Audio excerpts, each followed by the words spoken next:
Kia ora koutou katoa, nau mai hara mai ki te ao Hākinakina, your sports show right here on your Tribal Pulse, Te Korimaka o Taranaki 94.8 FM and 98.4 FM. When it comes to rugby league, he is as tough as they come. He's represented New Zealand at the secondary school, under 18s and junior Kiwis levels, and has also donned the prestigious New Zealand Māori jersey. He's also played and competed in some of the toughest rugby league competitions in the world. And we're very, very lucky to have him right here in our backyard here in Taranaki. Welcome, James Stosic. Kia ora, bro. Thanks for having me. Yeah. Hey, wicked to have you on the show, brother. Excited to have a bit of a yarn about your journey. We just had a little kōrero in the back room there, which was rather exciting. So I'm looking forward to this one, bro. So, hey, before we get started, ko waikoe no he koe, a bit about yourself and where you're from. Yeah, got a caps. My name's James Stosic. The last name Stosic is Macedonian. My dad is born in Macedonia and met my mother in Melbourne, came to New Zealand, and here we are, half Māori, half Macedonian.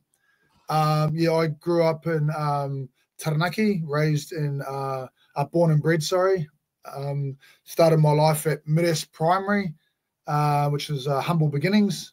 Went to Stratford High School, started off playing tennis first before I started playing rugby or league.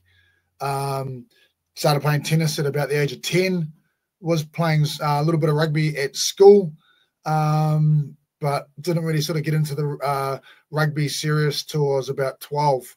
When I was 13 and I went to Stratford High School and started playing rugby there. However, I just found rugby a little bit frustrating and not being able to get your hands on the ball as much. And at the age of 13, I transferred over to playing rugby league for the Midas Magpies, which was my first club. Back then, believe it or not, I did play in the backs a little bit. However, didn't take long before they pushed me into the forwards. Ended up playing prop my whole career. At that age, I went from 13s to 15s. At the same time, when I was playing the 15s, I still was playing like rugby for the Stratford High First 15. However, sort of wanted to they tried to put me in the forwards at one stage, and I wasn't getting the ball. So to be honest, I threw my toys, said I'd had enough of rugby, and ended up being lucky enough to join the Waitara Bears. Ended up travelling, me and my brother Sash travelled up from Stratford through our high school years at like 15, 16 and 17. So looking back, I actually haven't played rugby league in New Zealand past the age of 17. At that age, I was lucky enough to be surrounded by some pretty hearty locals here at Waitara. The Bears were a formidable force back in the late 90s. Rugby league back then was way different. We had enough teams in Taranaki for a Prem's team, a reserve team, and probably even had numbers to possibly make up a C team for all of the clubs. So it was fighting for positions, and rugby league was hissing back then. Through that time at playing for Waitara, I ended up making the Taranaki Sharks at about 16 and 17 as a prop. So when this is my funny little laugh that I have on it, when most guys at my age at 16 were playing D-grade rugby, fiddling with their diddle, I was out there running and playing as a league prop around Taranaki's toughest men. So I knew that you always earn your respect on the field. However, looking back in that era of rugby league, we were pretty simple. You earn your respect by how hard you run and how much you like to collision. Unfortunately, I just sort of took that all the way and didn't really have much of a ball play to me, or even really a sidestep, to be honest. But I give myself a pat on the back when it comes to like table tennis, if you've ever played me before. When I was playing for the Sharks, I was lucky enough, as Caps had said, that I was lucky enough to represent New Zealand Māoris at 17. We went to Papua New Guinea in 1999. That was an experience. Going over there, having 3 games, and yeah, we won the series. So at 17 years old, coming from Stratford to go over to play Papua New Guinea, where there's still cannibals, was quite scary and intimidating, but exciting at the same time. Through that time, I ended up making New Zealand under-18s. Back then, I used to play at Hopopu at Ngarawahia. We had big league comps there, and the under-16s and under-18s. I made the under-18s New Zealand team and ended up representing New Zealand in the Oceania tournament here at Hopopu back in '98. That year I did well. Ended up getting for my New Zealand team, got players player of the tournament, management's player of the tournament, and then ended up getting best forward out of all the countries. Made the same team again the second year. This time, however, it wasn't in New Zealand, and we went to the Cook Islands over to Rarotonga, and we played the same tournament there. That year, I ended up getting player of the whole tournament, which surprised me as well, being a prop. At that time, shortly after that, had a few options to either, for an NRL club to try to, propel my NRL dream. At that stage, it was either go play for the New Zealand Warriors or the Canberra Raiders. At that stage, I just sort of thought that Australia is where the best players are, so I want to surround myself with the best. At that time, at the Canberra Raiders club, there was still Mal Meninga was the head coach. Glenn Lazarus was the assistant coach.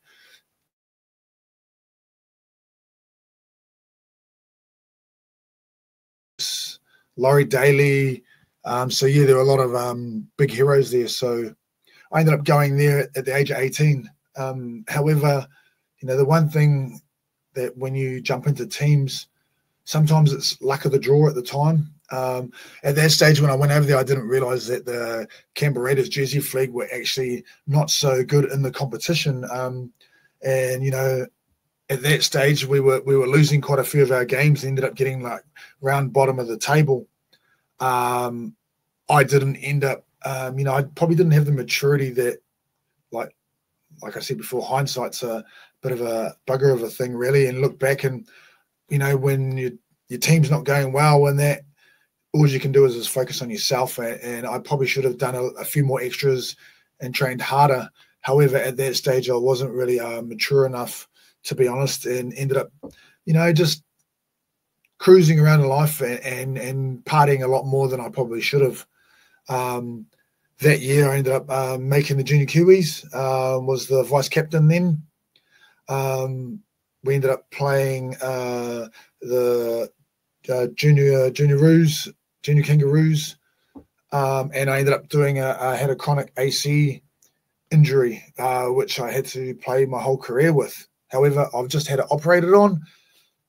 It's gone right now, so I'm on the mend at the moment on the ACC as we speak.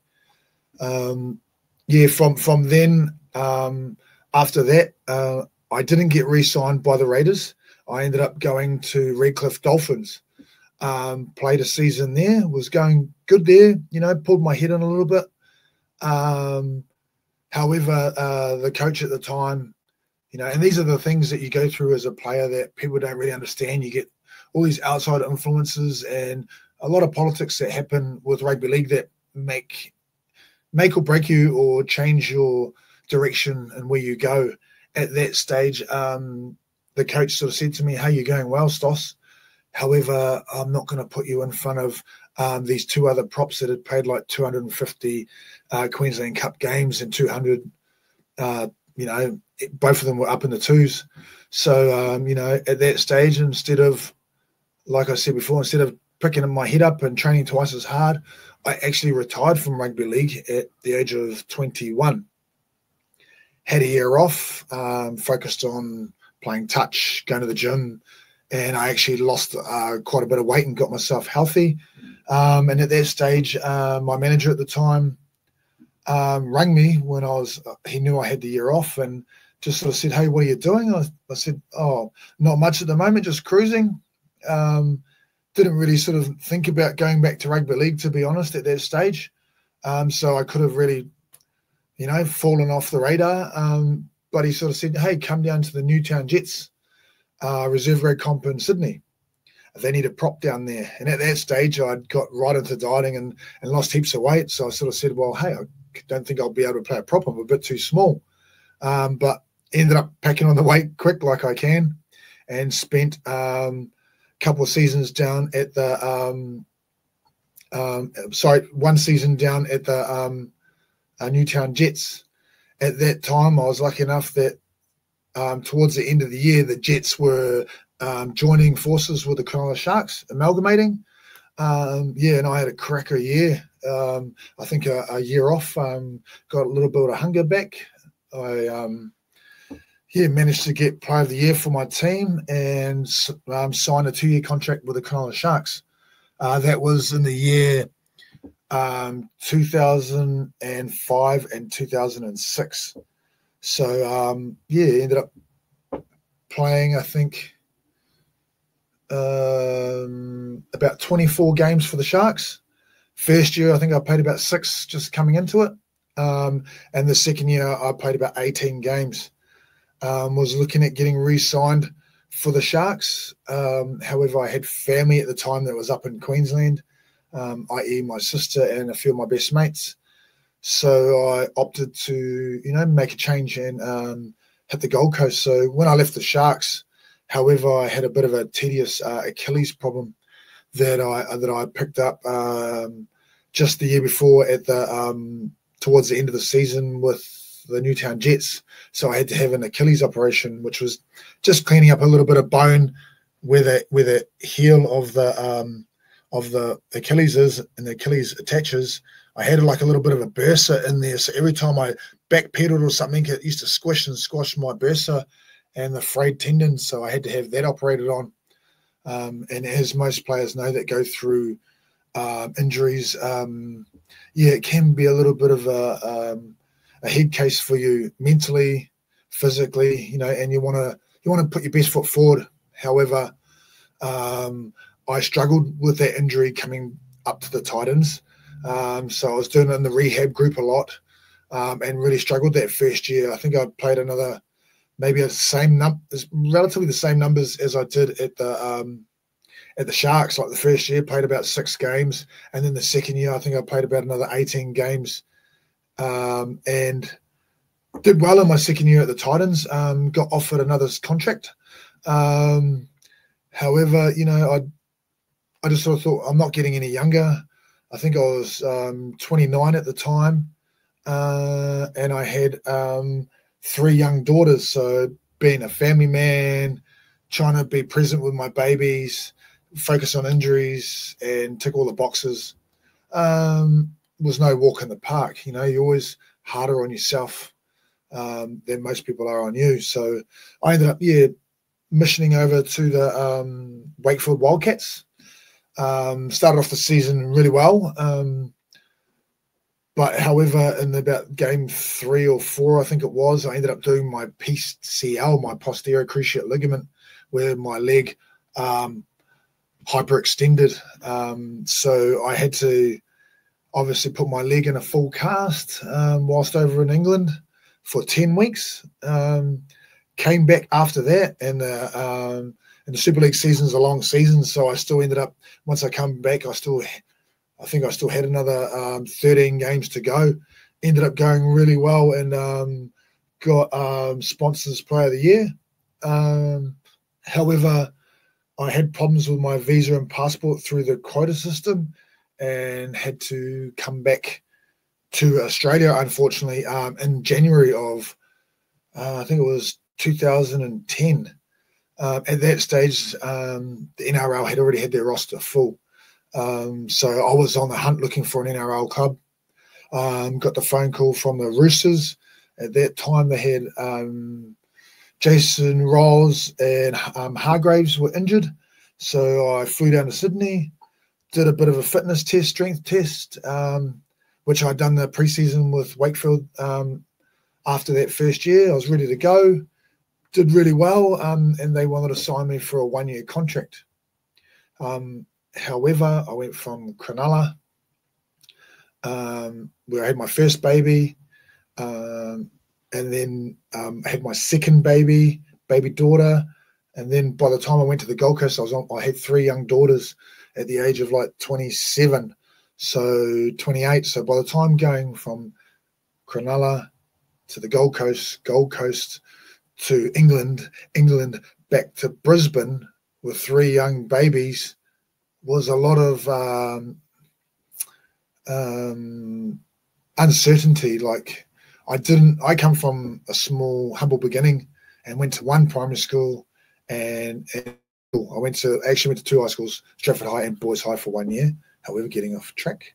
So I didn't want to be the guy to keep jumping from club to club to club to club, taking my family along the whole journey. I know no disregard to anyone that does that, but me being quite maternal and a homely body with my children, I ended up turning down that contract and saying no thanks. I didn't want to go down to Sydney again, just for a 1-year deal, and ended up staying in Brisbane with my daughters and just seeing out the rest of my career, playing a couple of years with East Tigers in the Queensland Cup, which was a great club. Did well in my team there. Got a few awards, Players of the Year with accolades. So it was good buzz. And then after that finished, I ended up coming back to New Zealand, I think in about the year 2013. So I had 2 years playing Queensland Cup, came back to New Zealand and got straight onto the oil and gas rigs. People are always asking me, why don't you play league back here in New Zealand? And looking back, it was more about providing for my children now that rugby league was not my job. So getting injuries wasn't really a factor for me. I opted out of playing back here and just focused on work. So rugby league came to an end, and I was in retirement phase, which was pretty hard to deal with, to be honest, when you're used to a lot of camaraderie, mateship, the bonding, and releasing testosterone. You end up, your cup's full, but you get to release that. So I struggled a little bit with retirement. Looking back, but life's going good now. Living here in Taranaki, and ended up always been envious of tradies. That's how you make money is through your big investment in your houses. So I wanted to be a handyman, coming from a league background. So I went and seeked a trade, and at the moment I'm currently a ticketed tiler. So bathrooms, kitchens, splashbacks. This doesn't mean come ask me for quotes, thank you. I'm on ACC at the moment, injured. But so loving life here in Taranaki. Don't plan on moving anywhere else. So I think that's about me in a nutshell. Life in Taranaki's pleasant, family orientated, and filled with lots of love and beautiful scenery. In finishing, when you're younger, you go overseas abroad, it's exciting. And when you come back to New Zealand, you look at back in New Zealand, you go, oh, this place is shit, it's small, this and that. And then not until you get older and you travel a little bit and you come back and you realize, man, New Zealand is stunning. It's such a beautiful, lovely place to live and raise children. And specifically Taranaki with our maunga is stunning. As I said, and really happy to be home. So if you see me around, don't feel shy, come say kia ora, and have a good little chat. Thank you. Wow, what a journey! Well, I know we love having you home, Stos. It's great to have someone of your stature here under our maunga. You've forged a path for so many others to follow in terms of their rugby league careers. Your grit and determination to pursue a career in footy and work through the tough times is to be commended. Your name is etched into rugby league folklore here in Taranaki and around the Mutu, and everyone here in Taranaki is very proud of your achievements, and we wish you all the very best in the future, bro. Thanks for coming on the show. Yeah, thanks for having me, Caps. Kia ora.